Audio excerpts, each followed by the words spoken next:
Hello everyone, कैसे आप सब। मैं हूं आदिल रशीद और आप देख रहे हैं फटाफट क्लासेस।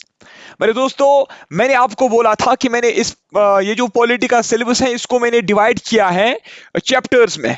सबसे पहला जो चैप्टर हमारा था वो था कॉन्स्टिट्यूशन ऑफ इंडिया। वो जो पहला चैप्टर है उसका ये आज लास्ट पार्ट रहने वाला है, यानी कि हम आज first chapter that's Indian constitution जो है वो आज हम कंप्लीट करने जा रहे हैं। आज के वीडियो में हम पढ़ने जा रहे हैं प्रेम्बल ऑफ इंडियन कॉन्स्टिट्यूशन, ठीक है, और हम पढ़ेंगे फीचर्स ऑफ इंडियन कॉन्स्टिट्यूशन। ठीक है, तो आज हम ये पार्ट जो है, आज ये जो चैप्टर है आज हम क्लोज करने जा रहे हैं। ठीक है, तो चलिए हम अपना लेक्चर स्टार्ट करते हैं। प्रेम्बल देखिए, सबसे पहला क्वेश्चन जो आपसे पूछा जा सकता है, ठीक है, देखिए कोशिश करेंगे कि जो हम यहां पे पढ़ेंगे उसका 90% यहीं पे याद होना चाहिए। ठीक है, तो चलिए देखिए, प्रेम्बल जो है अगर आपसे पूछा जाएगा कि आइडिया ऑफ प्रेम्बल जो है वो हमने किस कॉन्स्टिट्यूशन से बारो किया था, ठीक है, आइडिया ऑफ प्रेम्बल जो है वो हमने किस से कॉपी किया था, ठीक है, तो वो उसका इसका जो सही आंसर है दैट इज यूएस कॉन्स्टिट्यूशन। ठीक है, आपसे इस तरीके के क्वेश्चन जेके एसएसबी और जेकेपी जो है वो पूछ सकती हैं। ठीक है, तो यूएसए के कॉन्स्टिट्यूशन से हमने प्रेम्बल का आइडिया जो है वो क्या किया था, शाबाश, बारो किया था। अब देखिए, मैंने आपको स्टार्टिंग में बोला था, पहले लेक्चर में मैंने आपको बोला था, लेक्चर नंबर 1 में, कि जो ऑब्जेक्टिव रेजोल्यूशन है वो एक बार एक दिन जवाहरलाल नेहरू जी जो थे उन्होंने 13 दिसंबर 1946 को, है ना, जवाहरलाल नेहरू जो है उसने 13 दिसंबर 1946 को एक रेजोल्यूशन जो है वो मूव किया था, कहां पे, कॉन्स्टिट्यूट असेंबली में। यही बोला था ना, हाँ। फिर मैंने आपको वहां पे बोला भी था कि यही जो रेजोल्यूशन होगा, यही जो रेजोल्यूशन जो किसने मूव किया था, शाबाश, जो किसने मूव किया था, जवाहरलाल नेहरू साहब ने। तो यही रेजोल्यूशन एट द एंड क्या बनता है, एट द एंड यही मॉडिफाई होके क्या बनता है, प्रेम्बल बनता है। हाँ देखिए, फिर से बता देता हूं, मैंने आपको बोला था 13 दिसंबर 1946 को क्या होता है, जवाहरलाल नेहरू जी जो है वो एक रेजोल्यूशन पास करते हैं, ठीक है, एक रेजोल्यूशन मूव करते हैं, कहां पे, कॉन्स्टिट्यूएंट असेंबली में। ठीक है, तो उसमें क्या लिखा होता है ये भी मैंने आपको बोला था, उसमें ये लिखा था कि हमारा जो कॉन्स्टिट्यूशन जो है वो कैसा होना चाहिए, उसका जो उसमें उसके जो फीचर्स हैं वो कैसे होने चाहिए, ठीक है, वो किस तरीके का होना चाहिए। फॉर एग्जांपल वो डेमोक्रेटिक टाइप होना चाहिए, वो रिपब्लिक टाइप होना चाहिए, वो हम कहेंगे वो सोशलिस्टिक टाइप होना चाहिए। तो ये कुछ फीचर्स जो है, ठीक है, वो एक मतलब वो जो एम ऑफ कॉन्स्टिट्यूशन जो है ना, वो जो आइडियाज ऑफ कॉन्स्टिट्यूशन है, ठीक है, वो उस रेजोल्यूशन में लिखा गया था। यही रेजोल्यूशन जवाहरलाल नेहरू साहब ने मूव किया, पास किया, कहां पे, शाबाश, कॉन्स्टिट्यूएंट असेंबली में। कब, 13 दिसंबर 1946 को। लेकिन देखिए, हाँ, फिर यही जो रेजोल्यूशन है इसको कॉन्स्टिट्यूएंट असेंबली जो है वो इसको अडॉप्ट करती है 22 जनवरी 1947। हाय शाबाश, ठीक है, वेरी गुड। देखिए 22 जनवरी 1947, मैंने आपको बोला 13 दिसंबर 1946 को क्या किया, शाबाश, इसने मूव किया, तो उसके बाद कॉन्स्टिट्यूएंट असेंबली ने इसको 22 जनवरी 1947 अडॉप्ट किया, और यही फिर हमारा प्रेम्बल बनता है। देखिए, जो जवाहरलाल नेहरू ने रेजोल्यूशन पास किया था उसी को थोड़ा मॉडिफाई करके, ठीक है, उसी को थोड़ा मॉडिफाई करके हमने अडॉप्ट किया, हमारी कॉन्स्टिट्यूएंट असेंबली ने अडॉप्ट किया, और उसी का नाम फिर पड़ा प्रेम्बल। ठीक है, और एक चीज आप याद रखोगे, देखिए, जब हमारा पूरा, देखिए, ये तो 13 दिसंबर 1946 को उसने पास किया था रेजोल्यूशन, लेकिन देखिए, आपको पता है ये इनएक्ट कब हुआ, इनएक्ट कब हुआ, अडॉप्ट तो इसको 22 जनवरी 1947 को किया, किसने, कॉन्स्टिट्यूएंट असेंबली ने। ठीक है, तो जब हमारा कॉन्स्टिट्यूशन 26 जनवरी 1950 को क्या हुआ, इनएक्ट हुआ, तो ये जो प्रेम्बल है, ये जो प्रेम्बल है इसको इनएक्ट किया गया आफ्टर 26 जनवरी 1950। मैं आपको सिंपल भाषा में बता दूं, सिंपल लैंग्वेज में बता दूं, यानी कि जो प्रेम्बल है वो इन्फोर्स हुआ, वो इनएक्ट हुआ after the enactment of constitution of India, यानी कि इंडिया का कॉन्स्टिट्यूशन जब लागू हो गया उसके बाद जो प्रेम्बल है उसको लागू किया गया। ये बात याद रखेंगे आप, ठीक है, ठीक है ना, यानी कि 26 जनवरी 1950 के बाद जो है वो प्रेम्बल जो हमारा है वो इनएक्ट हुआ। पहले कॉन्स्टिट्यूशन इनएक्ट हुआ, उसके बाद क्या इनएक्ट हुआ, शाबाश, हमारा प्रेम्बल इनएक्ट हुआ। तो आप ये याद रखेंगे कि जो प्रेम्बल है दैट इज मॉडिफाइड वर्जन, ठीक है, ये नोट कीजिए शाबाश, that is modified version of objective resolution, ठीक है, ऑब्जेक्टिव रेजोल्यूशन किसने पास किया था, किसने मूव किया था, जवाहरलाल नेहरू ने। ये जो ऑब्जेक्टिव रेजोल्यूशन है इसका मॉडिफाइड फॉर्म जो है वही प्रेम्बल है, ठीक है। अच्छा, क्या है प्रेम्बल में क्या लिखा गया है, आइडियल्स, ऑब्जेक्टिव्स और बेसिक प्रिंसिपल्स ऑफ कॉन्स्टिट्यूशन, यानी कि हमारा कॉन्स्टिट्यूशन जो है वो कैसा होना चाहिए, एक मॉडल है ये, ठीक है, ये उसकी एक समरी है, ठीक है, क्या है उसका एक समरी है, उसका क्रक्स है ये, ठीक है। तो इसमें आइडियाज, ऑब्जेक्ट्स और बेसिक प्रिंसिपल्स हमारे पता चलते हैं कि हमारा कॉन्स्टिट्यूशन जो है उसमें कौन से प्रिंसिपल्स हैं, उसके क्या ऑब्जेक्टिव्स हैं, उसके क्या आइडियल्स हैं, ठीक है, ठीक है। चलिए देखिए, it is based on objective resolution जो ड्राफ्ट किया था जवाहरलाल नेहरू ने, हमने पढ़ा, which was adopted by constituent assembly on 22 जनवरी 1947, यानी कि 22 जनवरी 1947 को प्रेम्बल जो है वो अडॉप्ट हुआ था, शाबाश। हाँ देखिए, आपसे क्वेश्चन पूछा जाता है कि जो हमारा प्रेम्बल है, हम अपने प्रेम्बल को, इंडियन कॉन्स्टिट्यूशन का जो प्रेम्बल है उसको हम अमेंड कर सकते हैं कि नहीं कर सकते हैं, ठीक है, उसको हम अमेंड कर सकते हैं कि नहीं कर सकते हैं। इसका जो जवाब है दैट इज यस, इसको हम अमेंड कर सकते हैं, ठीक है। याद रखना, जो प्रेम्बल है ये अमेंडेबल पार्ट है, इसको हम अमेंड कर सकते हैं। और याद रखिएगा, बहुत सारे ऐसे केसेस आए जिसमें ये डिबेट चला कि सुप्रीम कोर्ट में ये डिबेट चला कि प्रेम्बल जो है वो पार्ट इंडियन कॉन्स्टिट्यूशन का है कि नहीं है, ठीक है। तो आप याद रखेंगे, यहां पे मैं आपको बता दूं कि जो preamble it is part of Indian constitution, yes. Presently जो लेटेस्ट जो जजमेंट दी गई उसमें यही कहा गया कि it is part of Indian constitution, ठीक है, it is part of Indian constitution, ठीक है। याद रखेंगे आप, दो पॉइंट्स मैंने बोला, इट इज अमेंडेबल, इसको हम अमेंड कर सकते हैं, और मैंने आपको बोला कि ये इंडियन कॉन्स्टिट्यूशन का पार्ट इसको माना जाता है, ठीक है। अब देखिए, हाँ देखिए, इसको अभी तक, ये तो अमेंडेबल है, लेकिन अभी तक इसको कितनी बार अमेंड किया गया है, अमेंड आप समझ रहे हैं ना, यानी अभी तक इसको कितनी बार मॉडिफाई किया गया है, ठीक है। देखिए, अमेंडमेंट हम किसको बोलते हैं, अमेंडमेंट हम तब बोलते हैं जब भी हम कॉन्स्टिट्यूशन के किसी भी रूल को, जो उसमें रूल्स लिखे गए हैं, जो उसमें लॉज लिखे गए हैं, जब भी हम किसी भी लॉ, किसी भी रूल को कुछ ऐड करते हैं या कुछ डिलीट करते हैं या उसको कुछ मॉडिफाई करते हैं, उसमें कुछ मॉडिफिकेशन लाते हैं, तो उसी को हम बोलते हैं हमने इसको अमेंडमेंट की, ठीक है।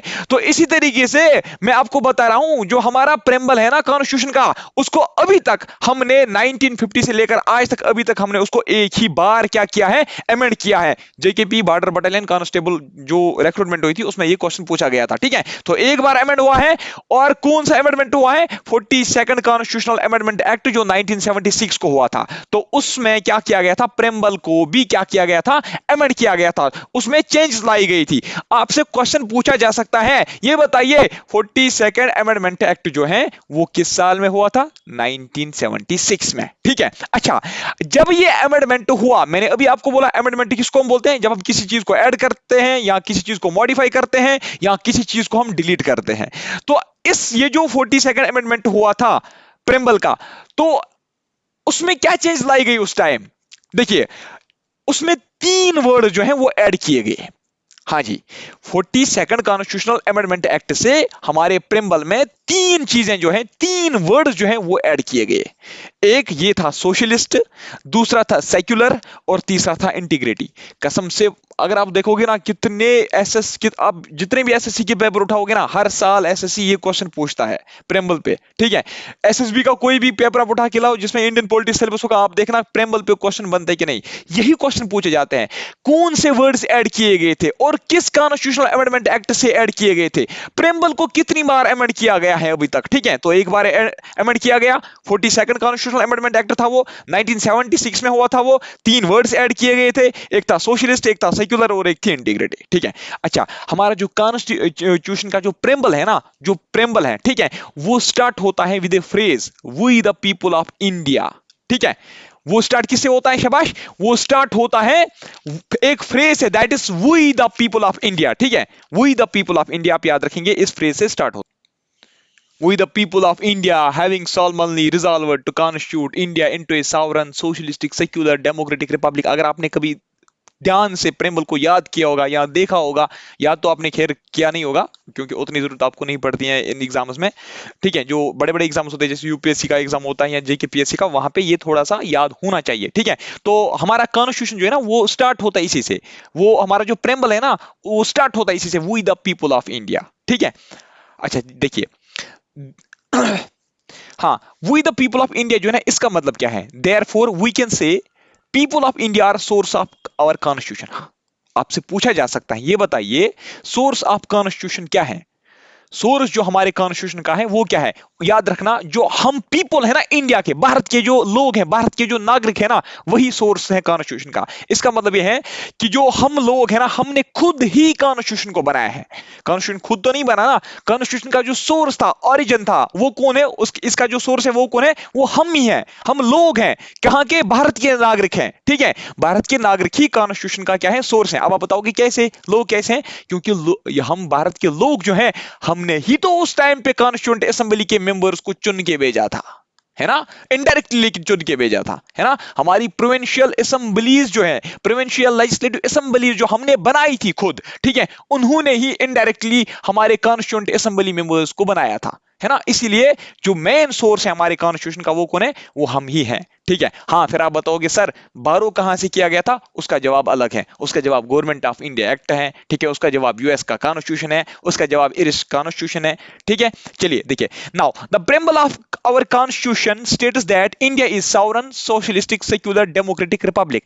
आपको बताया, आपको ये तीन चार चीजें जो है ना, ये जो है ना, ये जो वर्ड्स हैं, एक सोशलिस्टिक, सेक्युलर, इंटीग्रिटी, सॉवरन, ठीक है, और डेमोक्रेटिक, ठीक है, ये वर्ड जो है ना ये आपको टिप ऑफ द टंग होने चाहिए, क्योंकि आपसे मैंने पहले भी बोला यही क्वेश्चन पूछा जाता है, ये बताओ इनमें से कौन सा वर्ड प्रेम्बल में मेंशनड है और कौन सा वर्ड प्रेम्बल में मेंशनड नहीं है। और दूसरा क्वेश्चन ये पूछा जाता है कि जब अमेंड किया गया प्रेम्बल को तो कौन से वर्ड्स वहां पे ऐड किए गए थे।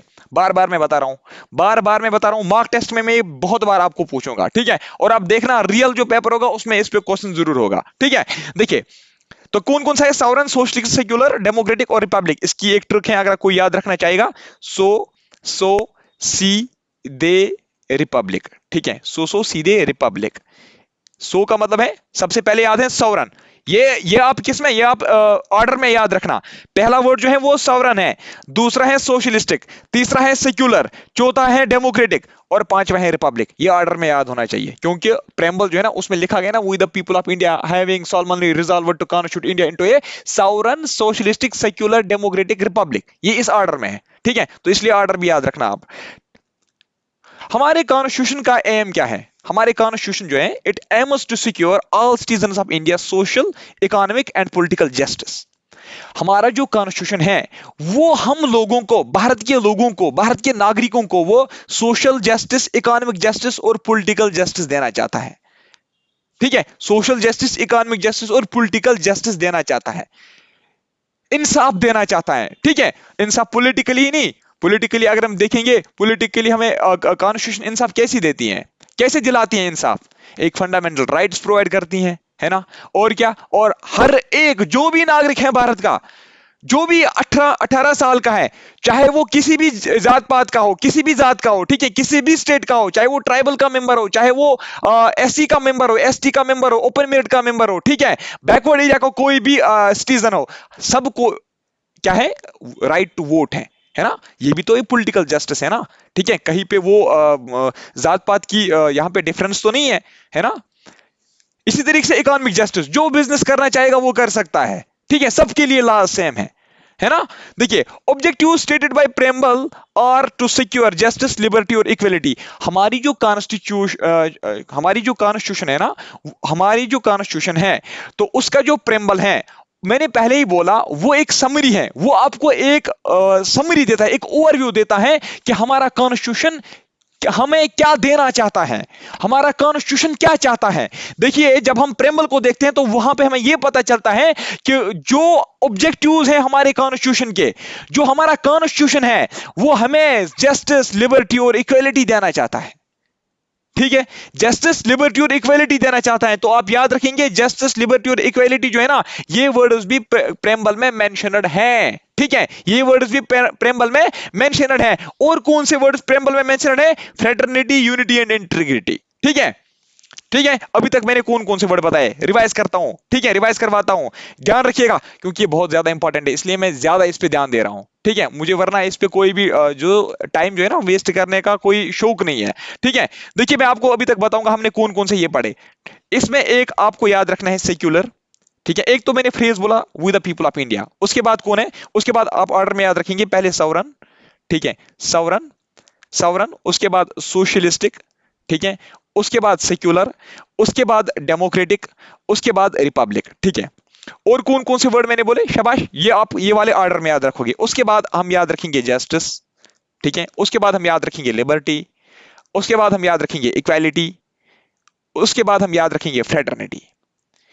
अगर कोई नोट करना चाहेगा वो जल्दी से इसको ऑर्डर में नोट करेगा। ठीक है, पास करो। ठीक है, फिर इसको कॉपी पे आप थोड़ा सा ये नोट डाउन करो। ठीक है, चलिए देखिए द डे, हाँ, और हमारा जो प्रेमल है उसमें क्या मेंशनड है, उसमें डेट मेंशनड है। ठीक है, नवंबर 26 1949, इस दिन हमारा कॉन्स्टिट्यूशन जो है वो अडॉप्ट हुआ था। हमारा जो प्रेम्बल है ना, हमारे प्रेम्बल में ये डेट भी मेंशनड है। कौन कौन सी चीज मेंशनड है वो मैंने ऊपर आपको बताई।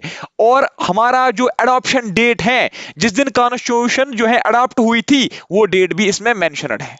ठीक है, ये क्वेश्चन भी पूछा जा सकता है, हमारे जो कॉन्स्टिट्यूशन है उसमें कौन कौन सी चीजें जो है वो मेंशनड है। हाँ, concept of liberty, equality, fraternity जो है, हाँ, ये जो मैंने आपको बोला, जो ये वर्ड्स हैं, ये जो भारत की जो कॉन्स्टिट्यूएंट असेंबली थी, इन्होंने ये कहां से बारो किया था, ये किसका कॉन्स्टिट्यूशन देख के ये इंस्पायर हुए थे, इन्होंने बोला कि हाँ ये हमारे कॉन्स्टिट्यूशन में भी होना चाहिए। ठीक है, तो याद रखिएगा जो फ्रेंच कॉन्स्टिट्यूशन है ना, इन्होंने फ्रेंच कॉन्स्टिट्यूशन में देखा लिबर्टी, इक्वालिटी और फ्रेटर्निटी, इसको हम ट्रिनिटी भी बोलते हैं, ट्रिनिटी, ट्रिनिटी, ट्राइनिटी या ट्रिनिटी एक ही बात है। ठीक है, ये तीन चीजें हैं। ठीक है, इक्वालिटी, फ्रेटर्निटी, इक्वालिटी, फ्रेटर्निटी और क्या है, लिबर्टी। ठीक है, ट्रिनिटी जो है ये हमने फ्रेंच कॉन्स्टिट्यूशन से क्या किया, ये हम मतलब इंस्पायर हुए थे फ्रेंच कॉन्स्टिट्यूशन से, फिर हमने ये इनको अपने प्रेम्बल में क्या किया, इनकारपोरेट किया। ठीक है, यहां तक समझ में आ रहा है ना। ठीक है, देखिए जो ट्रिनिटी का कंसेप्ट है ना, ये फ्रेंच रेवोल्यूशन जब हुआ 1789 में, वहां पे ये उनका मोटिव था, वहां पे उनका ये स्लोगन था, वहां पे ये इनकी डिमांड थी उन लोगों की। फिर हमने बोला कि यार हमें भी यही चाहिए। ठीक है, समझ आ रहा है ना, समझ आ रहा है। अगर कोई भी कंफ्यूजन है, अगर मैं तेज पढ़ा रहा हूं या स्लो पढ़ा रहा हूं, ठीक है, या ज्यादा टाइम खा रहा हूं किसी एक टॉपिक के साथ, तो वो भी बता दीजिए। ठीक है, क्योंकि मुझे आपके ही अकॉर्डिंग चलना है।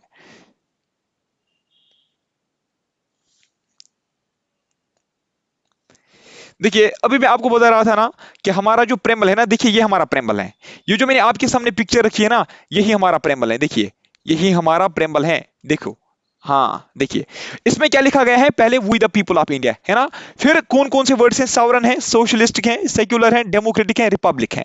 ठीक है, उसके बाद जस्टिस है, लिबर्टी है, इक्वालिटी भी है, फ्रेटर्निटी भी है।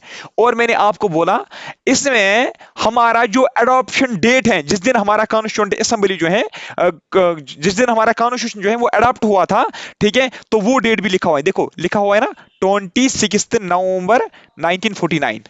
ठीक है, अब समझ में आ गया, अब मैंने प्रैक्टिकल दिखाया, अब ये नहीं बोलना कि समझ नहीं आया। ठीक है, अब हम थोड़ा सा इनको एक्सप्लेन करेंगे, ये जो कीवर्ड्स इसमें दिए गए हैं ना, ये जो कीवर्ड्स इसमें दिए गए हैं, इनको हम थोड़ा सा एक्सप्लेन करेंगे। सॉवरन का मतलब क्या होता है, हम ये देखेंगे, सॉवरन का मतलब क्या होता है, सोशलिस्टिक का मतलब क्या होता है, डेमोक्रेटिक का मतलब क्या होता है। ठीक है, ये हम देखेंगे। हाँ देखिए, सॉवरन जो है, it implies that India is neither a dependency nor a dominion of any other nation but an independent state. ठीक है, there is no authority above it, it's free to conduct its own affairs both internal and external. आपको याद है मैंने आपको बोला था 15 अगस्त 1947 को हम आजाद हुए थे, आजाद हुए थे हम। ठीक है, लेकिन हमें फुल इंडिपेंडेंस उस टाइम पे नहीं मिली थी, हम उस टाइम पे डोमिनियन थे। ठीक है, हमारा जो स्टेट्स था वो डोमिनियन स्टेट्स था। मैंने आपको वहां पे ये भी बोला था, डोमिनियन स्टेट्स में क्या होता है, जो पुलिस होता है, ठीक है, जो मिलिट्री होती है, जो आर्मी होती है, जो डिफेंस होती है, और जो इंटरनल एक्सटर्नल अफेयर्स होते हैं, यानी कि बाकी देशों के साथ हमारा कैसा तालमेल होना चाहिए, बाकी देशों के साथ हमारा किस टाइप का रिलेशन होना चाहिए, वो जो है वो हमारे खुद के हाथों में नहीं होता है, वो उस टाइम पे ब्रिटिशर्स के ही हाथों में था। बाकी जो भी था वो हमारे हाथों में था, एडमिनिस्ट्रेशन वगैरह। लेकिन डोमिनियन स्टेट्स का मतलब ये होता है कि मिलिट्री और अफेयर्स जो है वो जो है मुनार्क्स जो है वो जो ब्रिटिशर्स है वो उन्होंने उस टाइम पे अपने हाथों में ही रखा था। ठीक है, उसी को हम डोमिनेंट स्टेट्स बोलते हैं, डोमिनेंट स्टेट्स बोलते हैं, या मैंने आपको बोला था इसको हम सेमी इंडिपेंडेंस बोलते हैं, फुल इंडिपेंडेंस ये नहीं होती है। ठीक है, तो देखिए सॉवरन का मतलब क्या है? सॉवरन का मतलब है कि हमारी जो कंट्री है या ना ये ना किसी पे डिपेंड है, ठीक है, यानी कि ना हम किसी का खाते हैं, ठीक है, not a dominion of any other nation, ना हमारे इस देश पे किसी का हक है, ना हमारे इस देश को कोई कंट्रोल कर रहा है, यानी कि हम जो भी कर रहे हैं हम खुद कर रहे हैं। ठीक है, there is no authority above it, हमारे ऊपर कोई नहीं है। हमारी हमारा जो पार्लियामेंट जो है, हमारी जो गवर्नमेंट है, इंडियन गवर्नमेंट, ठीक है, वो जो चाहेगी, जो पार्लियामेंट्री गवर्नमेंट हमारी चाहेगी वो डिसीजंस ले सकती है। वो अगर रशिया के साथ अच्छे संबंध रखना चाहेंगे तो हम रखेंगे। वो श्रीलंका के साथ अच्छे रिलेशंस रखना चाहेंगे तो हम रख सकते हैं। अगर किसी कंट्री के साथ वो चाहेंगे कि हम अच्छे रिलेशंस ना रखें, ठीक है, अगर हमारी कोई क्या है एनिमी कंट्री है, वो चाहेंगे कि हम इससे सारे रिलेशन जो है वो खत्म करेंगे, कर सकती हैं। तो इसीलिए हम कहते हैं कि हमारा जो कंट्री है, हमारी जो कॉन्स्टिट्यूशन है वो सॉवरन है, हमारी जो पार्लियामेंट है वो क्या है, वो सॉवरन है। There is no authority above it, we are free to conduct our own affairs, हम जैसे चाहेंगे वैसे कर सकते हैं। ठीक है, नेक्स्ट सोशलिस्टिक। हाँ, सोशलिस्टिक को भी हमने 42nd अमेंडमेंट एक्ट 1976 से ऐड किया था। ठीक है, 42nd कॉन्स्टिट्यूशनल अमेंडमेंट एक्ट कब हुआ था? 1976 में हुआ था। अभी मैंने आपको बोले थे तीन वर्ड जो है, एक सोशलिस्टिक और एक सेक्युलर और मैंने आपको बोला था इंटीग्रिटी।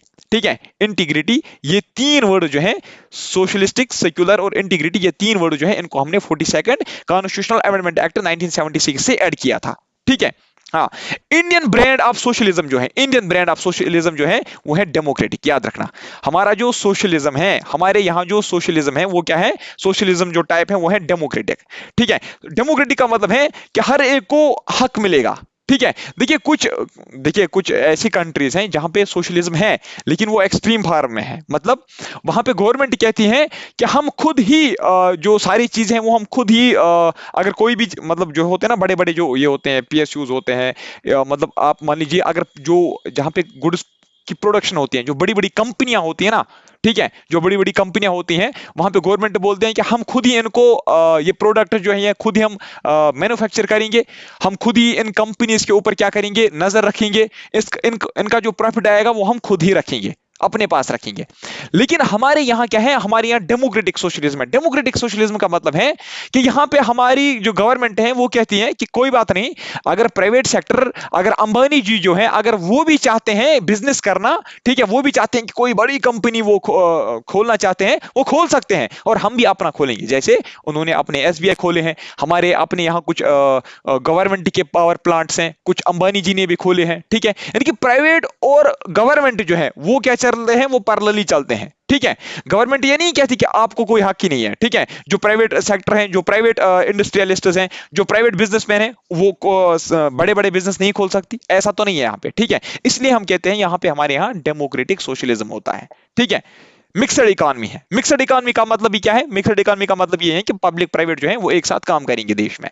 ठीक है, अंबानी जी भी अपनी कंपनी खोलेगा, अंबानी जी अपना बैंक खोल सकता है और हमारे यहाँ एसबीआई जो है, यहाँ बाकी जो भी हमारे यहाँ पब्लिक सेक्टर बैंक्स हैं वो गवर्नमेंट खोल सकती है। यानी कि गवर्नमेंट भी चलेगी, गवर्नमेंट भी बिजनेस कर सकती है और वो भी बिजनेस कर सकते हैं। ठीक है, देखिए सेक्युलर का मतलब क्या है? कभी आपने सोचा? हम बोलते हैं ना कि भारत जो है वो एक सेक्युलर देश है। सेक्युलर का मतलब क्या है? क्या है सेक्युलर का मतलब? सेक्युलर, सबसे पहले मैं आपको बता दूं, it was incorporated by 42nd constitutional amendment act, पहले ही मैंने बोला आपको, और हमारे यहाँ पॉजिटिव कंसेप्ट ऑफ सेक्युलरिज्म है। That is all religions in our country have same status. अगर आपसे कोई पूछेगा इंडिया का ऑफिशियल रिलीजन क्या है, इंडिया का ऑफिशियल रिलीजन कौन सा रिलीजन जो है वो इंडिया का ऑफिशियल रिलीजन है, पता है आपको? क्या हिंदुइज्म है, सनातन धर्म है, इस्लाम है, जैनिज्म है, बुद्धिज्म है कोई? नहीं। हमारे भारत में जो है यहां पे कोई भी ऑफिशियल रिलीजन नहीं है। यहां जितने भी रिलीजन्स हैं सबका स्टेटस बराबर है, हमारे यहां कोई भी ऑफिशियल रिलीजन नहीं है। ठीक है, पॉजिटिव कंसेप्ट ऑफ सेक्युलरिज्म का मतलब यह है कि हर एक रिलीजन को इक्वली ट्रीट किया जाएगा, किसी भी रिलीजन को फेवर नहीं किया जाएगा। ठीक है, किसी भी रिलीजन को फेवर नहीं किया जाएगा। फेवर तो करते हैं, हमारे यहाँ तो जो गवर्नमेंट है वो फेवर करती है, ठीक है। हमारे यहाँ गवर्नमेंट जो है वो हमें सताती नहीं है, वो ना मुसलमानों को सताएगी, ना हिंदुओं को सताएगी, ना बुद्धिस्ट को सताएगी, ना जैन को सताएगी। देखिए मैं आपको थोड़ा सा बताऊंगा। देखिए सेक्युलरिज्म के बहुत सारे फॉर्म्स होते हैं। एक टाइप का सेक्युलरिज्म ये होता है कि गवर्नमेंट जो है वो कोई दखल ही नहीं देती है रिलीजन के अफेयर्स में। वो बोलते हैं कि जो जैसे ये जो जैसे करेगा उनको करने दो, हमें रिलीजन के कानून जो है हम रिलीजन के रिलेटेड कानून नहीं बनाएंगे, ठीक है। एक ये होता है कि वो बोलते हैं कि नहीं हमारे यहाँ कोई रिलीजन ही नहीं होगा। तीसरा वो होता है जो बोलते हैं कि हमारे यहाँ एक ही रिलीजन होगा, जैसे चाइना। और चौथा ये होते हैं कि वो बोलते हैं कि हमारे यहां जितने भी रिलीजन हैं सबको बराबर जो है हम क्या देंगे, राइट्स देंगे, ठीक है। सबको हम बराबरी हाँ, एक ही नजर से देखेंगे। वो है हमारा भारत, ठीक है, जो सबके रिलीजन को क्या करता है, शाबाश, इक्वली ट्रीट करता है, ठीक है। समझ आया आप सेक्युलरिज्म के, ये आपको समझ आया ना, ठीक है। अगर किसी को नहीं आया, अगर कोई डेप्थ में पढ़ना चाहता है वो मुझे व्हाट्सअप कर सकता है या टेलीग्राम पे मुझे मैसेज कर सकता है, ठीक है। चलिए, हाँ, डेमोक्रेटिक है। डेमोक्रेटिक का मतलब क्या है कि यहां पे एक एस्टैब्लिश्ड फॉर्म ऑफ कॉन्स्टिट्यूशन है जिसको लोगों ने ही बनाया है, ठीक है। यानी कि लोग ही यहां पे क्या है, पावरफुल है, ठीक है। रिपब्लिक, रिपब्लिक का मतलब क्या है कि हेड ऑफ द स्टेट जो है वो इलेक्टेड होगा बाय पीपल। हाँ, हमारे यहां जो रिपब्लिक का मतलब क्या है, होता है head of the state. Head of the state यहां पे कौन है, प्राइम मिनिस्टर है नहीं। हेड ऑफ द स्टेट हमारे यहां प्रेसिडेंट को बोलते हैं, क्या बोलते हैं, प्रेसिडेंट को हम बोलते हैं हेड ऑफ द स्टेट, ठीक है। जो जिसको हम बोलते हैं फर्स्ट सिटीजन ऑफ इंडिया भी, याद रखिएगा, प्रेसिडेंट जो है ना उसको हम बोलते हैं फर्स्ट सिटीजन ऑफ इंडिया भी, वही होता है head of the state. Prime minister को हम हेड ऑफ द स्टेट यहां पे नहीं बोलते, ठीक है। वो उसको कौन करेगा इलेक्ट, लोग करेंगे। लेकिन हम यहां पे हमारे यहां जो प्रेसिडेंट होता है उसको लोग डायरेक्ट इलेक्ट नहीं करते हैं, उसको इनडायरेक्टली इलेक्ट करते हैं। क्या करते हैं, उनको इनडायरेक्टली इलेक्ट किया जाता है, ठीक है। In India president is the head of state and is indirectly elected by the people of India, ठीक है। चलिए देखिए, now features of Indian constitution. Features अब हम देखेंगे। अगर किसी को कोई क्वेश्चन है तो जल्दी पूछिए शाबाश कमेंट सेक्शन में, तो मैं आपको नेक्स्ट लेक्चर में उसका जवाब दूंगा। या अगर कोई मैसेज भी करेगा, किसी को अगर पूछना होगा तो रात के 8:30 के बाद ही मैं आपको रिप्लाई दे सकता हूं, ठीक है। चलिए देखिए, फीचर्स ऑफ इंडियन कॉन्स्टिट्यूशन। सबसे पहला फीचर जो है that is longest written constitution. कोई एक्सप्लेनेशन देने की जरूरत नहीं है। हमारा जो इंडियन कॉन्स्टिट्यूशन है दुनिया में सबसे बड़ी कॉन्स्टिट्यूशन है, लेंथीएस्ट कॉन्स्टिट्यूशन है, वो हमारा इंडियन कॉन्स्टिट्यूशन है, ठीक है। और इसमें हमने प्रोविजंस बारो किए हैं डिफरेंट कंट्रीज से, जैसे कि मैंने आपको इससे पहले बोला था कहां कहां से किया था। हाँ, हमारे यहां सिंगल कॉन्स्टिट्यूशन है for both centre and states. हमारा देखिए, आप देखोगे राजस्थान, नागालैंड, चाहे जे हो, जे में पहले अपना कॉन्स्टिट्यूशन भी होता था, अब नहीं है ना, 370 हटने के बाद, ठीक है। तो जितने भी स्टेट्स हैं वहां पे एक ही कॉन्स्टिट्यूशन चलेगा, वो चलेगा भारत का कॉन्स्टिट्यूशन। जो सेंटर है, सेंट्रल गवर्नमेंट जो है, सेंट्रल गवर्नमेंट में भी एक ही कॉन्स्टिट्यूशन चलेगी, वो चलेगी कौन सी कॉन्स्टिट्यूशन, शाबाश, इंडियन कॉन्स्टिट्यूशन, जो इंडियन कॉन्स्टिट्यूंट असेंबली ने बनाई थी 1946 में, ठीक है। तो एक ही। अब आप ये बताओ कि सर क्या ऐसा होता है कि स्टेट्स और सेंटर में डिफरेंट कॉन्स्टिट्यूशन होता है? हाँ, होता है, कुछ कंट्रीज में होता है। जैसे यूएसए जो है ना, यूएसए क्या है, यूएसए में बहुत सारे कंट्रीज हैं, ठीक है। वो फेडरेशन है बहुत सारे स्टेट्स का, ठीक है। और वो जो स्टेट्स है ना, हर एक स्टेट में अपना अपना कॉन्स्टिट्यूशन है। और एक कॉन्स्टिट्यूशन, वहां पे दो कॉन्स्टिट्यूशन है, एक वो अपने स्टेट का कॉन्स्टिट्यूशन फॉलो करते हैं, और एक कॉन्स्टिट्यूशन वो है जो सब पे लागू होता है, ठीक है, जो कॉमन है सबके लिए, जो सेंटर में लागू होता है, ठीक है। नेक्स्ट, हमारा कॉन्स्टिट्यूशन जो है वो है रिजिड भी है, फ्लेक्सिबल है। It is blend of rigidity and flexibility. इसका मतलब ये है कि हमारा कॉन्स्टिट्यूशन जो है उसको, वो रिजिड है। रिजिड का मतलब है कि उसको हम इजीली अमेंड नहीं कर सकते। यानी कि अभी जो मैंने आपको बोला था, उसको हम इजीली कोई चीज ऐड, डिलीट या मॉडिफाई नहीं कर सकते हैं। लेकिन फ्लेक्सिबल भी है। फ्लेक्सिबल का मतलब ये है कि ऐसा नहीं है कि बिल्कुल नहीं कर सकते, हाँ कर भी सकते हैं, लेकिन थोड़ा मुश्किल है, ठीक है। कुछ कॉन्स्टिट्यूशंस ऐसे भी होते हैं वर्ल्ड के, आप कुछ कंट्रीज में देखोगे जिनका कॉन्स्टिट्यूशन जो है वो अमेंड ही नहीं हो पा रहा है, ठीक है, वो अमेंड ही नहीं हो सकता है, ठीक है। यानी कि जो जिस टाइम पे वो बना था, जिस टाइम पे वो इन्फोर्स हुआ था, उसके बाद, ठीक है, वो उस डेट के बाद से वो उसमें मॉडिफाई नहीं हो सकती, उसमें मॉडिफिकेशन नहीं हो सकते, उसमें कुछ डिलीट नहीं होगा, उसमें कुछ ऐड नहीं होगा, ठीक है। तो उसको बोलेंगे वो रिजिड कॉन्स्टिट्यूशन है। हमारे यहां भी रिजिड है। रिजिड क्यों है? क्योंकि ये इसको आसान मॉडिफाई करना नहीं है, ठीक है, इसलिए हम बोलते हैं कि ये रिजिड है। हम ये क्यों बोलते हैं फ्लेक्सिबल भी है? क्योंकि हाँ, थोड़ा सा मेहनत लगती है, थोड़ा सा मेजॉरिटी ज्यादा चाहिए, यहाँ थोड़ा सा प्रोसीजर जो है वो थोड़ा सा हम कहेंगे मुश्किल है, तो इसलिए हम बोलते हैं कि वो रिजिड भी है और फ्लेक्सिबल भी है। ठीक है। हाँ, इंडियन कॉन्स्टिट्यूशन 360 आर्टिकल 368 जो है, आर्टिकल 368 से हम क्या कर सकते हैं, हम कॉन्स्टिट्यूशन को अमेंड कर सकते हैं। Article 368 deals with the amendment of Indian constitution. Note करो शाबाश, it deals with the amendment of Indian constitution.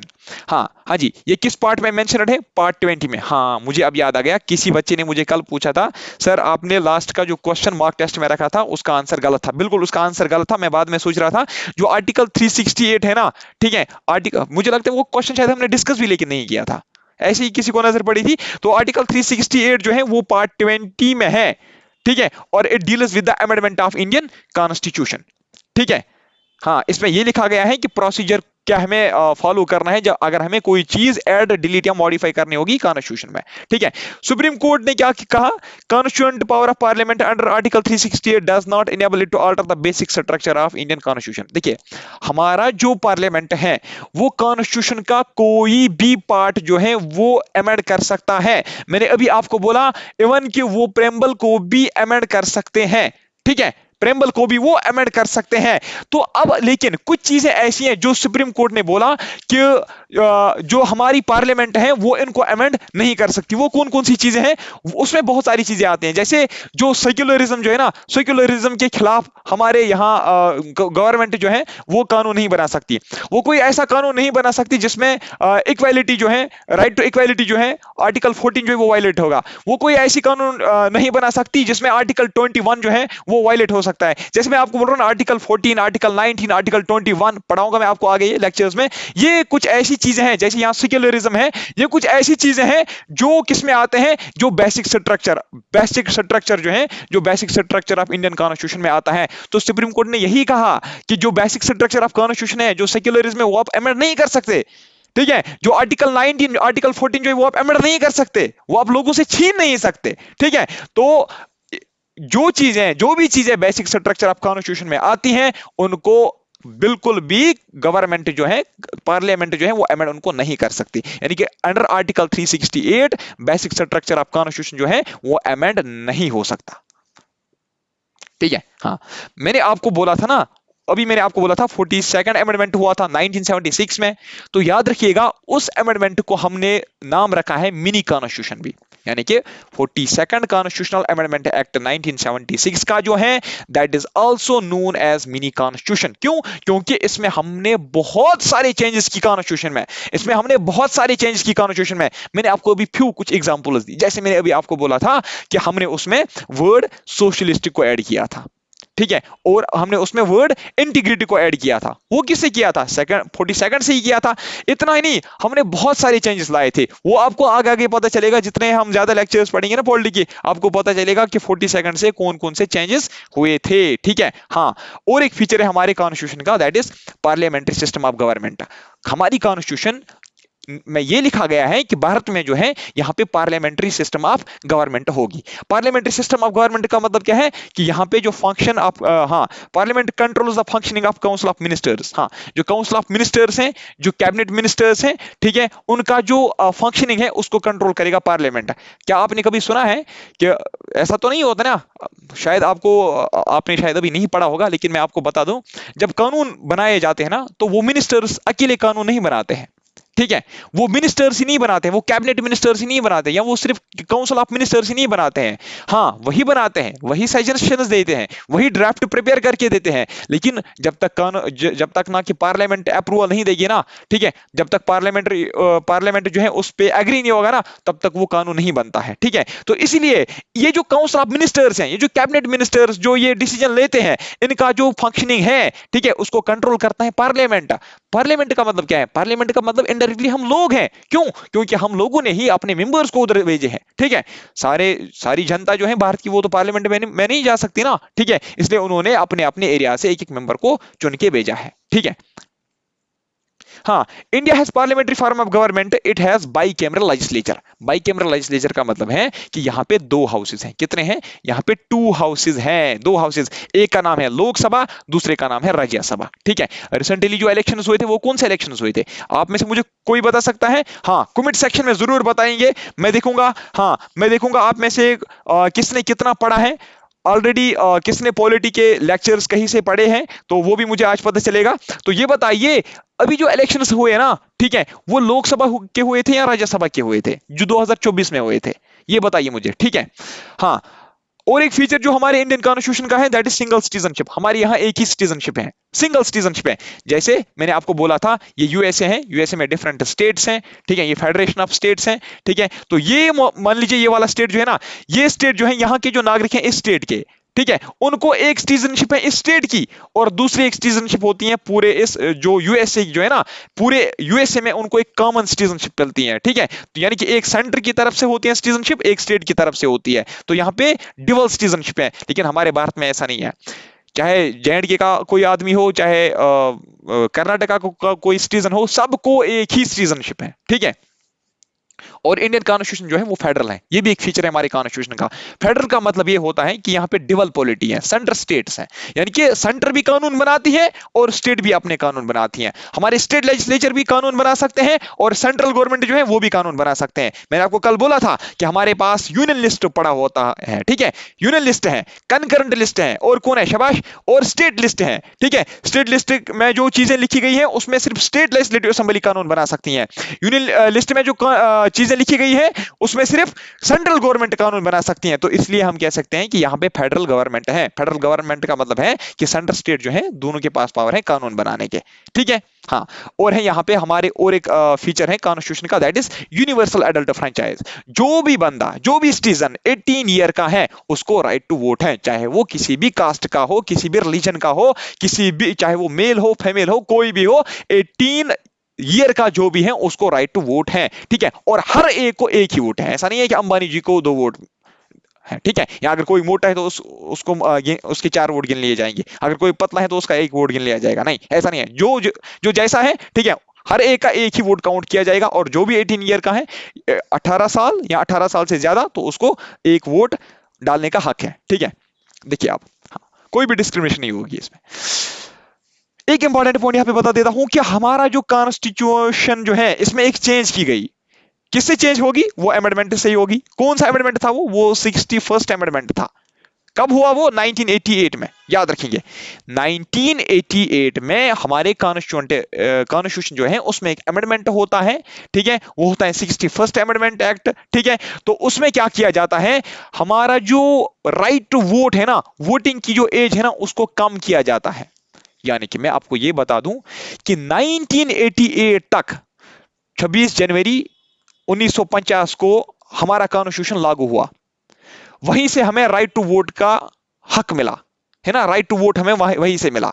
यानी कि 1950 से हमें वोट डालने का हक मिला, सब लोगों को मिला। लेकिन वहां पे उस टाइम पे जो 18 साल का होता था ना, उसको नहीं मिलता था। फिर उस टाइम पे यह माना जाता था कि जो भी 21 साल का है, जो भी 21 ईयर का है, यानी कि वोटिंग एज जो है, मिनिमम एज जो थी उस टाइम पे वो 21 थी। कब तक?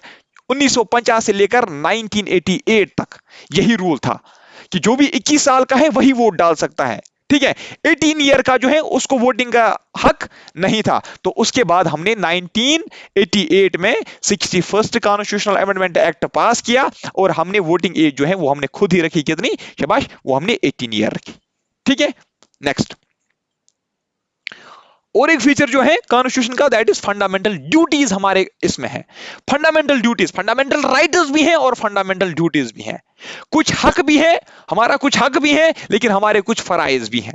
यानी कि कॉन्स्टिट्यूशन अगर हमें कुछ देता है, हमें भी उसको यहां से कुछ देना है। अगर हमें हमारी कंट्री का कॉन्स्टिट्यूशन हमें कुछ देती है तो हमारा हक बनता है कि हम अपनी कंट्री के लिए कुछ करें। वो क्या करना है वो मैं आपको फंडामेंटल ड्यूटीज का जब हम चैप्टर पढ़ेंगे वहां पे मैं बताऊंगा। ठीक है, लेकिन यहां पे हमें एक ओवरव्यू देखना है। फंडामेंटल ड्यूटीज जो है वो भी 42nd कॉन्स्टिट्यूशनल अमेंडमेंट एक्ट 1976 से ऐड हुए थे। अभी आप देख रहे हो 42nd को मिनी कॉन्स्टिट्यूशन क्यों कहा जाता है। आप देखिए कितनी चेंज हुई, सोशलिस्टिक, सेक्युलर, इंटीग्रिटी, वो वर्ड्स मैंने आपको ऊपर बताए। उसके बाद में हमने देखिए फंडामेंटल ड्यूटीज जो है इनको भी इनकॉर्पोरेट, यानी कि इसका मतलब ये है, याद रखिएगा, जब 26 जनवरी 1950 जब हमारा कॉन्स्टिट्यूशन इनेक्ट हुआ, उस टाइम पे हमारे कॉन्स्टिट्यूशन में फंडामेंटल ड्यूटीज नहीं थी। ठीक है, तो उसके बाद 1976 में, उसके बाद 26 साल बाद जब 42nd अमेंडमेंट होता है, तो उसी दिन क्या होता है, फंडामेंटल ड्यूटीज को हमारे कॉन्स्टिट्यूशन में डाला जाता है। हाँ, इसको रिकमेंड किया था एक कमेटी ने, उसका नाम था सवारण सिंह कमेटी। ठीक है, एक पैनल था। ठीक है, मान लो एक ब्यूरोक्रेट्स थे, कुछ बड़े बड़े कुछ ऑफिसर्स थे, उन्होंने उनका जो चेयरमैन था वो सवारण सिंह था, उन्होंने ही ये वो जो कमेटी बनाई गई थी, उन्होंने ही ये हमें क्या किया, शाबाश, ये रिकमेंड किया कि हमारे कॉन्स्टिट्यूशन में फंडामेंटल ड्यूटीज भी होने चाहिए। एक्चुअली उस टाइम पे देश में ऐसे कुछ कंडीशंस थे, वैसे कुछ सर्कमस्टांसेस थी, उस टाइम पे ये मतलब बहुत जरूरी था कि हम फंडामेंटल ड्यूटीज भी इनकॉर्पोरेट करें हमारे कॉन्स्टिट्यूशन में। हाँ, फंडामेंटल ड्यूटीज किस पार्ट में है, बोला था मैंने, पार्ट 4A में है। ठीक है, और याद रखिएगा ये जो पार्ट 4A है मेरे दोस्तों, ठीक है, इसमें सिर्फ एक ही आर्टिकल है, दैट इज 51A, और इस 51A में 11 फंडामेंटल ड्यूटी जो है वो मेंशन किए हुए हैं। ठीक है, पार्ट 4 जो है ऑफ इंडियन कॉन्स्टिट्यूशन, उसमें फंडामेंटल ड्यूटी जो है वो मेंशन किए हुए हैं। कितने फंडामेंटल ड्यूटीज हैं टोटल में हमारे कॉन्स्टिट्यूशन में, टोटल कितने फंडामेंटल ड्यूटीज हैं, 11 है। ठीक है, ठीक है ना। अब देखिए फंडामेंटल राइट्स भी हैं, पहले मैंने आपको बोला। तो हमारे यहाँ कॉन्स्टिट्यूशन में कितने फंडामेंटल राइट्स हैं, 6 फंडामेंटल राइट्स हैं। हमें डिटेल में पढ़ना है, अलग चैप्टर है ये। ठीक है, 6 फंडामेंटल राइट्स हैं। किस पार्ट में मेंशनड है, पार्ट 3 में मेंशनड है। अब देखिए, हाँ, राइट टू इक्वलिटी जो है वो आर्टिकल 14 से लेकर आर्टिकल 18 तक, 14, 15, 16, 17, 18, 14 राइट टू इक्वलिटी है। 15 क्या है, राइट अगेंस्ट डिस्क्रिमिनेशन। 16 क्या है, right to equal opportunity in matters of public employment, है ना। 17 क्या है, शाबाश, 17 ऐसे ही है। 17 क्या है, शायद हाँ, अनटचेबिलिटी है। 18 क्या है, एबोलिशन ऑफ टाइटल्स। ठीक है, इस तरीके से राइट टू फ्रीडम है 19 से लेकर 22 तक। राइट अगेंस्ट एक्सप्लॉयटेशन है 23 टू 24। मैं आपको डिटेल में पढ़ाऊंगा, लेकिन इतना आप यहाँ पे याद रखेंगे, फंडामेंटल राइट्स हमारे कॉन्स्टिट्यूशन में है 6, टोटल में 6 फंडामेंटल राइट्स हैं। पहले 7 थे, एक को डिलीट किया गया, राइट टू प्रॉपर्टी को, मैं आपको लास्ट पे बताऊंगा उधर ही। ठीक है, तो पार्ट 3 में हमारे फंडामेंटल राइट्स मेंशनड है। ठीक है, यहाँ पे इसको नोट करने की जरूरत नहीं है, बस इतना याद रखिए, पार्ट 3 में है और 6 है। हाँ, देखिए फंडामेंटल राइट्स ये याद रखने हैं, फंडामेंटल राइट्स जो है वो नेशनल इमरजेंसी के दौरान, ड्यूरिंग नेशनल इमरजेंसी, जब नेशनल इमरजेंसी लगेगी आर्टिकल 352 के अंडर। ठीक है, article 352 deals with national emergency, याद रखेंगे आप। तो आर्टिकल 352 के अंडर, ठीक है, जब नेशनल इमरजेंसी लगेगी उस टाइम पे हम जितने भी फंडामेंटल राइट्स हैं उनको हम क्या कर सकते हैं, सस्पेंड कर सकते हैं। यानी कि उस टाइम पे गवर्नमेंट कह सकती है, उस टाइम पे कोर्ट भी आपको कह सकता है कि आज ये हक आपको नहीं मिल सकते, आज ये राइट्स आपको नहीं मिल सकते बगैर। लेकिन आर्टिकल 20 और 21 जो है, इन दोनों के बगैर जितने भी फंडामेंटल राइट्स हैं वो सस्पेंड हो सकते हैं, वो वायलेट हो सकते हैं ड्यूरिंग नेशनल इमरजेंसी। लेकिन आर्टिकल 20 और 21 जो है ये वायलेट नहीं हो सकते, ये सस्पेंड नहीं हो सकते, यानी कि ये किसी भी कीमत पे वायलेट नहीं हो सकते, छीने हमसे नहीं जा सकते। आपको पता है नेशनल इमरजेंसी क्या होता है? ऐसे आपको बता दूं मैं, ऐसे ही ओवरव्यू में आपको बता देता हूं। नेशनल इमरजेंसी मतलब अगर कोई, जब कंट्री में हालात बहुत ज्यादा खराब होंगे ना, ठीक है, जब मान लीजिए आप कि हालात जो है वो कंट्रोल ही नहीं कर पा रहे होंगे, हमारी जो सेना है उनको बहुत ज्यादा मतलब वो मुश्किलातों का सामना करना पड़ रहा होगा, जब कभी होता है ना ऐसे राइट्स होते हैं, है ना। या तो आपस में एक कम्युनिटीज को आपस में होगा, या तो कोई स्टेट जो है वो रिबिलियन, कोई मूवमेंट स्टार्ट करेगी। ठीक है, उस टाइम पे जो कंडीशन जब बहुत ही ज्यादा खतरनाक खराब कंडीशंस होती है ना, तो उस टाइम पे इमरजेंसी लगती है। अभी तक लगी है कुछ, आपको याद होगा 1975 में लगी थी, इंदिरा गांधी के टाइम पे इमरजेंसी लगी थी ना, है ना। चलिए, हमें वो यहाँ पे डिस्कस नहीं करना है, जब पूछेंगे उस टॉपिक पे उधर करेंगे। ठीक है, supreme court is federal court. Federal court का मतलब ये है कि सुप्रीम कोर्ट जो है, ठीक है, वो क्या करेगा, हाँ, हाईएस्ट कोर्ट ऑफ अपील है, गारंटर ऑफ फंडामेंटल राइट्स है। यानी कि सुप्रीम कोर्ट जो है वो हमारे हक, जो हमारे जो राइट्स हैं उसका क्या है, गार्डियन है, उसका गारंटर है। सुप्रीम कोर्ट हमें गारंटी देता है कि आपके राइट जो है आपसे नहीं छीने जाएंगे। लेकिन कुछ कंडीशंस में, जैसे मैंने आपको बोला इमरजेंसी के टाइम पे हमें फंडामेंटल राइट्स नहीं मिल सकते हैं। बाकी जो नॉर्मल कंडीशंस है, नॉर्मल कंडीशंस में सुप्रीम कोर्ट आपका गारंटर है। आपको सुप्रीम कोर्ट बोलता है कि आपको मैं गारंटी दिलवाता हूं कि अगर आपके राइट्स कोई छीन लेगा तो आप मेरे पास आइएगा, मैं आपको वापस दिला दूंगा। ठीक है, हाईएस्ट कोर्ट ऑफ अपील है सुप्रीम कोर्ट। और क्या है, फेडरल और यूनिटरी। हाँ देखिए, हमारा जो इंडियन कॉन्स्टिट्यूशन है, हमारे जो यहाँ पे गवर्नमेंट है वो क्या है, वो फेडरल टाइप है। अभी ऊपर मैंने आपको बोला था फेडरल का मतलब क्या है। फेडरल का मतलब ये है कि सेंटर स्टेट दोनों चलेंगे। ठीक है, यहाँ पे फेडरल का मतलब और एक भी है, एक सेकेंड, फेडरल का मतलब और एक चीज भी है, दैट इज, अरे यार पीडीएफ कहाँ गई। हाँ देखिए, ये फ्रेज जो है ना, ये जो यहाँ पे लिखा है ना, India is an indestructible union with destructible status, ये आपको फ्रेज जो है ना, ये आपको परेशान कर सकता है, तो इसलिए ध्यान रखिएगा। देखिए इसका मतलब क्या है, इनडिस्ट्रक्टेबल यूनियन। यूनियन पता किसको हम बोलते हैं, जो 28 स्टेट्स है ना, जो 28 स्टेट्स है हमारे भारत में ऐसे, ठीक है, और जो 8 यूनियन टेरिटरीज हैं, ये जो सारे मिला के जो है ना, हम बोलते हैं ये एक यूनियन है। क्या बोलते हैं हम बोलते हैं एक यूनियन है। ठीक है, जो 28 स्टेट्स है ना, 28 स्टेट्स को जब हम मिलाते हैं ना ऐसे, ठीक है, हम बोलते हैं ये एक यूनियन ऑफ स्टेट्स है। ठीक है, तो अब ये क्या कहता है, India is indestructible union. Indestructible union यानी कि कोई भी स्टेट ये नहीं कह सकता कि मुझे अकेला छोड़ो, आप मुझे आजाद छोड़ो। राजस्थान कल ये नहीं कह सकता सेंट्रल गवर्नमेंट से कि हम इंडिया के कानून को फॉलो नहीं करेंगे, हम अलग रहेंगे, हम आजाद रहेंगे। जैसे आप देख सकते हो, जे एंड के की एक बहुत बड़ी एग्जांपल है आपके पास। जे एंड के जो है, जे एंड के होते ना कभी रिबिलियंस उठे हैं कि हम सेपरेट होना चाहते हैं कुछ, तो लेकिन नहीं हो पा रहा है। क्यों? क्योंकि हमारे यहां ये इनडिस्ट्रक्टेबल यूनियन है। कोई भी स्टेट जो है ना, वो इंडियन कॉन्स्टिट्यूशन से दूर नहीं भाग सकता, वो फ्रीडम नहीं मांग सकता। ठीक है, वो अलग नहीं हो सकता है। तो इसलिए हम बोलते हैं कि इनडिस्ट्रक्टेबल यूनियन है ये हम इसको कोई तोड़ नहीं सकता। ये जो यूनियन है, ठीक है, ये जो एक ग्रुप है स्टेट्स का, इसको कोई नहीं तोड़ सकता विद डिस्ट्रक्टेबल स्टेटस। लेकिन जो स्टेट्स हैं उनको आपस में हम वो जो इंटरनल ये जो है रिडिस्ट्रीब्यूशन जो है एरिया का, वो हो सकता है। मतलब ये, जैसे आपने देखा होगा जे एंड के क्या था, जे एंड के क्या था, ये एक स्टेट थी। इस स्टेट को हमने डिस्ट्रक्ट किया।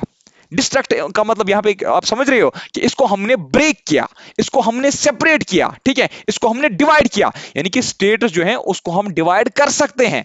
इंटरनली उसको हम डिवाइड कर सकते हैं। राजस्थान को कल हमें अगर कोई एरिया घटाना होगा या उससे हमें और कोई एक स्टेट निकालना होगा, वो हम निकाल सकते हैं। लेकिन ये जो पूरा यूनियन है, इससे कोई स्टेट दूर नहीं भाग सकता। ठीक है, इंटरनल जो है ना एडजस्टमेंट हो सकते हैं, एडजस्टमेंट, लेकिन ये जो यूनियन है इस ग्रुप से कोई भाग नहीं सकता है। ठीक है, यही इसका मतलब है। हाँ, जिस टाइम पे इमरजेंसी होती है ना, इमरजेंसी के टाइम पे क्या होता है, यूनिटरी कैरेक्टर होता है। वैसे फेडरल है, फेडरल का मतलब है कि सेंटर अपने कानून बनाएगी, स्टेट अपने हिसाब से कानून बनाएगी, स्टेट लिस्ट के हिसाब से सेंटर बनाएगी, यूनियन लिस्ट के हिसाब से। लेकिन जब ये होता है ना इमरजेंसी के टाइम पे स्टेट लेजिस्लेटिव असेंबली जो है ना, उनकी जो फंक्शनिंग है ना, वो बंद हो जाती है। ठीक है, उस टाइम पे जो स्टेट लिस्ट है ना, स्टेट लिस्ट के ऊपर भी जो कानून बनाए जाते हैं ना, वो कौन बनाएंगे, वो ये बनाएगी सेंट्रल गवर्नमेंट ही। ठीक है, इसलिए हम बोलते हैं उस टाइम पे ये यूनिटरी कैरेक्टर बनता है। यूनिटरी कैरेक्टर का मतलब ये है कि एक ही पार्लियामेंट जो है वही सब पूरे देश के लिए कानून बनाएगी। क्यों? क्योंकि जिस टाइम पे इमरजेंसी होती है ये यूनिटरी बनती है। यूनिटरी का मतलब ये है कि एक ही कानून, एक ही पार्लियामेंट जो है वो कानून सबके लिए बनाएगा। अब उस टाइम पे स्टेट लेजिस्लेचर्स नहीं बनाएंगे। ठीक है, वैसे नॉर्मल कंडीशंस में स्टेट लिस्ट के हिसाब से कानून बनाती है, सेंटर यूनियन लिस्ट के हिसाब से कानून बनाती है। लेकिन जब कुछ खराब कंडीशंस होंगे, देश में इमरजेंसी का टाइम आएगा, उस टाइम पे यूनिटरी कैरेक्टर होगा। यूनिटरी कैरेक्टर का मतलब ये है कि असेंबलीज को कहा जाएगा कि आप रहने दीजिए, अब हम इस टाइम पे पूरे देश के लिए कानून खुद ही बनाएंगे, पार्लियामेंट कहेगी। ठीक है, अच्छा, लास्ट यहाँ पे है ये, that is directive principles of state policy, भी हमारे कॉन्स्टिट्यूशन में मेंशनड है। ठीक है, हमारे कॉन्स्टिट्यूशन में डायरेक्टिव प्रिंसिपल्स, जिनको हम डीपीएसपी भी बोलते हैं, ठीक है, तो ये हमारे कॉन्स्टिट्यूशन में मेंशनड है। तो ये एक, मान लीजिए ये एक मॉडल है, किसके लिए, हमारी गवर्नमेंट के लिए, चाहे स्टेट गवर्नमेंट हो या सेंट्रल गवर्नमेंट हो। इसमें मतलब उस तरीके के क्लास लिखे गए हैं, उस तरीके के लॉज लिखे गए हैं, उस तरीके के आर्टिकल्स लिखे गए हैं, जिनमें ये लिखा गया है कि हमारा जो भारत है वो कैसा होना चाहिए। मतलब ये भी कहा गया है, ठीक है, हमारी कॉन्स्टिट्यूशन जो है ना, वो स्टेट्स को कहती है कि आप इनको फॉलो करो। ठीक है, ताकि वेलफेयर हो जाए सब लोगों का। ठीक है, ये एक मॉडल है, ये वेलफेयर स्टेट बनाने के लिए, वेलफेयर स्टेट का मतलब है कि डेवलप्ड स्टेट बनाने के लिए, डेवलप्ड कंट्री बनाने के लिए ये जो डीपीएसपीज है ना, ये एक मॉडल है। ठीक है, ये कुछ मान लीजिए ये एक मॉडल है, ये एक रोल मॉडल है कि डेवलप्ड स्टेट कैसे बनेगी। ठीक है, हो गया यहां तक। और इंडिपेंडेंस ऑफ जुडिशरी, हमारी जुडिशरी जो है वो बिल्कुल इंडिपेंडेंट है। गवर्नमेंट जो है, पार्लियामेंट जो है, वो जजेस जो है ना, वो जजेस को ये नहीं कह सकती कि आप हमारे हिसाब से ये जजमेंट दो, नहीं। जुडिशरी जो है, कोर्ट जो है, सुप्रीम कोर्ट जो है, हाई कोर्ट जो है, कोई भी कोर्ट जो है, वो क्या है, वो इंडिपेंडेंट है। ठीक है, उसको पार्लियामेंट से अप्रूवल नहीं लेना है जब वो कोई भी जजमेंट देगी। ठीक है, तो कोई भी क्वेश्चन होगा प्लीज कमेंट सेक्शन में बता देना। या अगर आपको कुछ डेप्थ में समझना है तो वो मुझे व्हाट्सएप पे या टेलीग्राम पे मैसेज कर सकता है। बाकी जो पीडीएफ्स हैं ये मैं आपको एक दो दिन में शेयर कर दूंगा टेलीग्राम पे। हाँ, क्विज जो है वो मार्क्स जो है वो वीकली होते हैं, तो वहां पे भी आप ज्वाइन कर सकते हो, वो लाइव होते हैं। और दूसरी बात यह है कि डिस्क्रिप्शन बॉक्स में जितने भी ग्रुप्स की लिंक है वहां पे आप जाके ज्वाइन कीजिएगा, क्योंकि कोई भी इंपॉर्टेंट अनाउंसमेंट होती है सबसे पहले मैं ग्रुप्स में डाल देता हूँ। ठीक है, चलिए bye bye, take care, thank you very much.